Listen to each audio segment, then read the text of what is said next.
queen with a check. But then you take the queen, rook h1, rook h2, rook d2. Okay, well, we see a move. Let's go back to the live board. We see cb6, ab6 has been played, and that was an inaccuracy, apparently, by Ding Liren, but the evaluation bar is still only slightly in Jan's favor. A takes b6 is a brilliant move. That deserves not just 2 exclamation points, maybe 20, because that was such a nasty idea. Just to remind everybody, you cannot take a queen. This isn't one of my games where I accidentally blundered my queen in speed chess. Knight f3 check would be available. It was an unexpected, amazing idea that Jan Nepomniachtchi has uncorked in this first game of the tiebreaks in the World Championship, but do not take what appears to be a free queen. That would be a devastating blunder. That would lose Ding Liren the game. But so the question that we have to answer is, what can he do to save this game? It says it's only slightly better for black, but everything. Only one move here, I think. What's that? I think knight to b5. Knight to b5 has to be played. So after rook d2, you play knight c7. You don't lose contact with the f3 square. Right, and that means rook h1. One of these ideas could be a mistake. Well, I think rook d to h1 is a draw, and it's what we're going to see. Yeah, nice game. Well played. And knight e7, king h7, rook e5, rook 1 to h2 leads to a repetition of moves. And this is going to be seen on the board any second. I mean, white king can't step up to f3 because the rook on e5 hangs, so he has to stay connected to that rook on h1. And there we see what a draw this has been. Handshakes. The first game of the rapid playoff ends in a draw, but it was need that check on d1 to be able to play knight d5.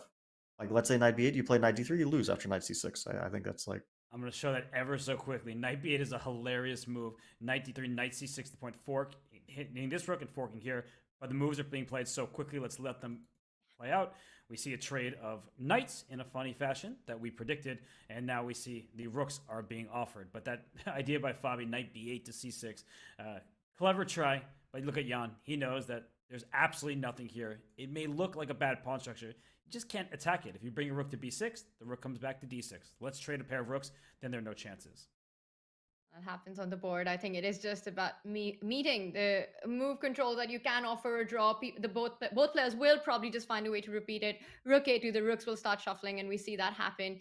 They are just moving the rooks around, and a threefold repetition, and that's a draw. Agreed. The second game of the rapid playoff ends peacefully 7, and now after rook d8, very importantly, the move rook c7 is available, and Jan with a shake of head there. He's not happy defending this position. And he shouldn't be. I actually think this is extremely dangerous for him. The evaluation two connected pass pawns. Although those positions do remain rather tricky, but there are a lot of instances where even that is not enough to win. This is just an easy draw. And I don't think Jan will repeat moves. Yeah, Jan they will found even a way. struggle. They found a way to repeat the moves. And bishop e1, king e2. This has been the most peaceful game. Not just the result, but also a really calm game by both players. Playing this inconspicuous opening.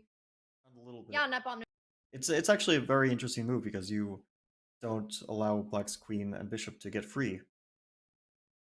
Oh, but queen e2, you actually do. He probably didn't see that one. It's a brilliant move. And actually, that means it's the only move that allowed black to survive this game. I wasn't looking in that direction. The bishop is now under attack, but he defends it tactically. That was a really nice find. So, Tanya, queen e2... It's not definitely... Oh my god. Oh! Whoa! What? Is he playing for a win? Is Ding Liren trying to win this game? Because this is a big moment. The bishop on e3 is pinned. The queens are looking at each other through that bishop. So if you can't take on c5, black is up a pawn, and Ding Liren... I keep using this Hemingway expression. You know, he said, courage is grace under pressure. He's courageous, and queen f5 gives black the upper hand, apparently. He sits up in his chair, but he knows this might be the last few moves of his world championship. Oh my god. Robert. Oh, you see it. He gives up. He knows it. Yeah, bishop takes f4 is easy. Heartbreaking. It's over. Ding Liren is the world chess champion. Wow. He has made history as the first Chinese player to win the world championship. We see handshakes there. Ding is overtaken by emotions. He isn't able to leave the board. And for Jan Nepomniachtchi, a heartbreaking moment there.